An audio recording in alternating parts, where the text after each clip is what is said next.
જય શ્રી કૃષ્ણ મિત્રો, તમારા બધાનું સ્વાગત છે આપણી યુટ્યુબ ચેનલ સત્સંગ માર્ગમાં. મિત્રો, શ્રાવણ મહિનો ચાલી રહ્યો છે અને આપણા હિન્દુ ધર્મમાં શ્રાવણ મહિનાનું વિશેષ મહત્વ છે. હિન્દુઓ માને છે કે શ્રાવણ મહિનો એટલે ઉપવાસનો મહિનો. ઘણા હિન્દુઓ દર સોમવારે શિવની અથવા તો દર મંગળવારે પાર્વતી માટે ઉપવાસ કરે છે. આ પવિત્ર મહિનો હિન્દુ ધર્મના મુખ્ય દેવતાઓમાંના એક એટલે કે ભગવાન શિવને સમર્પિત છે. ભગવાન શિવને શ્રાવણ મહિનો ખૂબ જ પ્રિય છે, એટલે આ મહિનામાં શિવ પૂજાનું વિશેષ મહત્વ છે. શ્રાવણનો દરેક દિવસ ખૂબ જ ખાસ હોય છે. સોમવારથી રવિવાર સુધી દરેક દિવસે કરવામાં આવતી શિવ પૂજા અલગ અલગ શુભ ફળ આપે છે.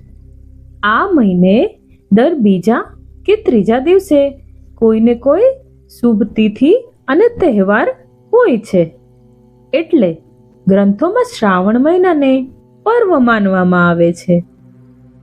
દેવી પાર્વતીએ યુવા અવસ્થામાં શ્રાવણ મહિનામાં કશું જ ખાધા પીધા વિના કઠોર વ્રત અને તપસ્યા કરી હતી.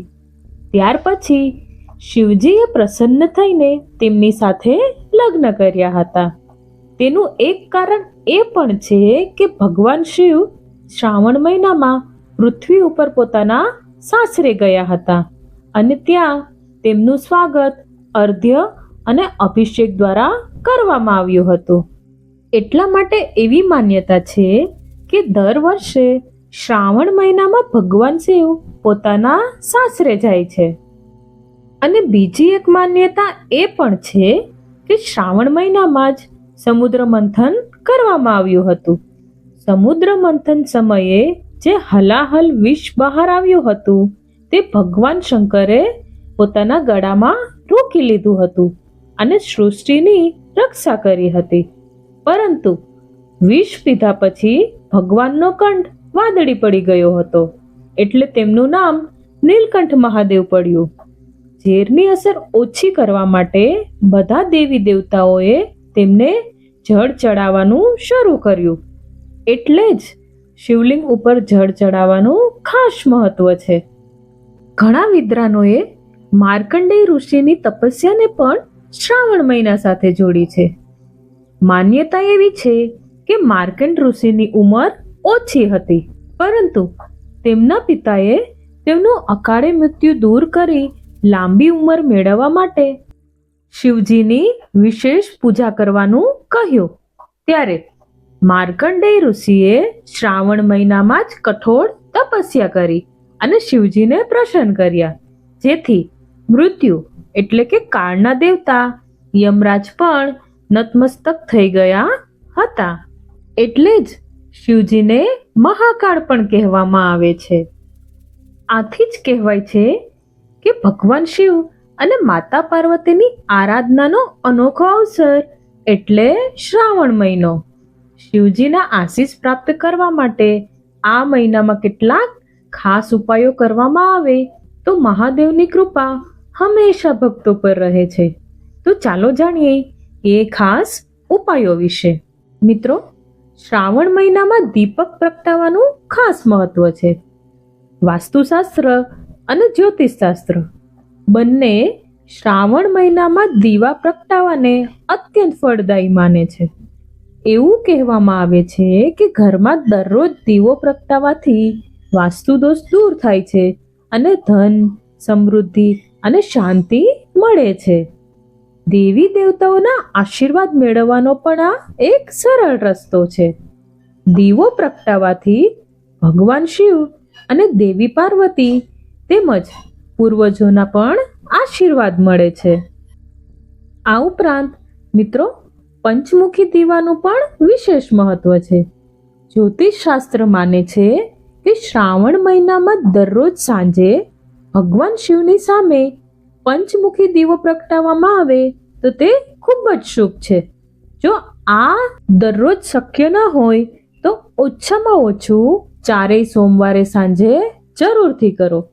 આનાથી ફક્ત નાણાકીય સમસ્યાઓ દૂર થશે એવું નથી, પરંતુ કારકિર્દી અને વ્યવસાયમાં પણ વૃદ્ધિ થશે.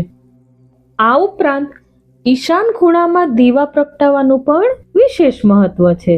ઉત્તર પૂર્વ દિશા એટલે કે ઈશાન ખૂણો, ત્યાં દેવી શક્તિઓનું સ્થાન માનવામાં આવે છે.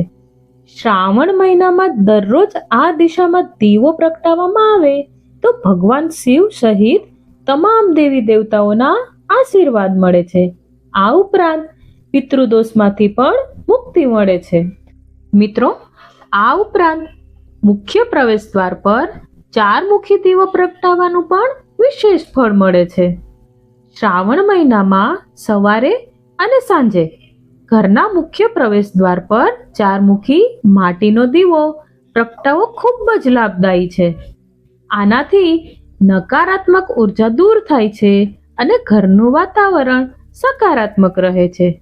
તેને દેવી લક્ષ્મીના આગમનનો સંકેત પણ માનવામાં આવે છે. જો તમે આ કાર્ય દરરોજ ના કરી શકતા હોય તો ઓછામાં ઓછા 4 સોમવાર જરૂરથી કરો. મિત્રો, શ્રાવણ મહિનામાં મંત્ર જાપનું પણ વિશેષ મહત્વ છે. શિવજીને પ્રિય એવા 5 મંત્રો જાપ વિશે આપણે વાત કરીશું. આ 5 મંત્રોમાંથી એક મંત્રનો પણ જાપ કરવામાં આવે તો જરૂરથી તમારી મનોકામના પૂર્ણ થશે. આ 5 મંત્રોમાંથી કોઈ પણ એક મંત્રની દરરોજ 1 માળા જરૂરથી કરો. પહેલો મંત્ર છે ઓમ નમઃ શિવાય. શાસ્ત્રો પ્રમાણે ભગવાન શિવના ચમત્કારિક મંત્રોમાં સૌથી સરળ મંત્ર ઓમ નમઃ શિવાય છે. જો દરરોજ 108 વખત આ મંત્રનો જાપ કરવામાં આવે તો વ્યક્તિનું મન મસ્તિષ્ક શાંત થાય છે અને સાથે જ ભગવાન શિવની કૃપા પ્રાપ્ત થાય છે. બીજો મંત્ર છે ઓમ નમો ભગવતે રુદ્રાય નમઃ. આ મંત્રને રુદ્ર મંત્ર પણ કહેવામાં આવે છે. માન્યતા એવી છે કે શિવજી સુધી પોતાની મનોકામના ઝડપથી પહોંચાડવા માટે આ સૌથી ચમત્કારિક મંત્ર છે. ત્રીજો મંત્ર છે ઓમ ત્રંબકે યજામહે સુગંધિત પુષ્ટિવર્ધનમ ઉર્વારુકમિવ બંધનાય મૃત્યુ મોક્ષીય મામૃતાત. શિવજીનો આ સૌથી શક્તિશાળી મંત્ર છે અને આ મંત્ર મહામૃત્યુંજયના નામથી પ્રસિદ્ધ છે. આ મંત્રના જાપથી વ્યક્તિને ભય અને નશ્વરતાથી છુટકારો મળે છે. માન્યતા એવી છે કે આ મંત્રના જાપથી વ્યક્તિ મૃત્યુના મુખમાંથી પણ જીવિત પાછો ફરે છે. મહાદેવજીનો પ્રિય ચોથો મંત્ર ઓમ તત્પુરુષાય વિદ્મહે મહાદેવાય ધીમહિ તન્નો રુદ્રમ પ્રચોદયાત.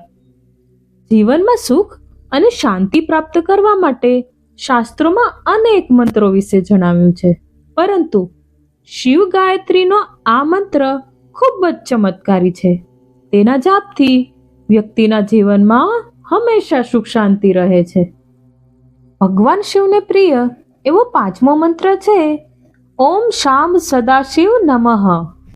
જો શ્રાવણ મહિનામાં તમે ભગવાન શિવ પાસેથી સુખ, સંપત્તિ અને સૌભાગ્યના આશીર્વાદ મેળવવા માંગતા હોય તો આ મંત્રનો જાપ જરૂરથી કરો. શ્રાવણ મહિનામાં આ મંત્રનો જાપ વિધિ વિધાનથી શિવજીની પૂજા કરવાથી મહાદેવની સાથે માતા લક્ષ્મીની પણ વિશેષ કૃપા પ્રાપ્ત થાય છે અને વ્યક્તિની ધન ધાન્યની કામના પૂર્ણ થાય છે.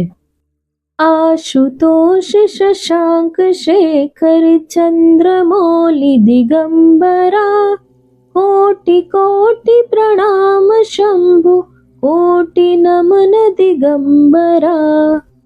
ઓમ નમઃ શિવાય.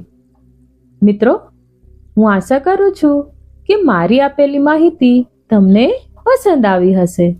પસંદ આવી હોય તો વિડીયોને લાઈક, શેર અને મારી ચેનલ ફર્સ્ટ ટાઈમ વિઝિટ કર્યા હોય તો જરૂરથી સબસ્ક્રાઇબ કરી લેજો, જેથી કરીને દરેક વિડીયોના નોટિફિકેશન તમને મળતા રહે. ફરી મળીશું એક નવા વિડીયો સાથે. મને સાંભળવા માટે આપ સૌના ધન્યવાદ. સૌને મારા જય શ્રી કૃષ્ણ. રાધે રાધે.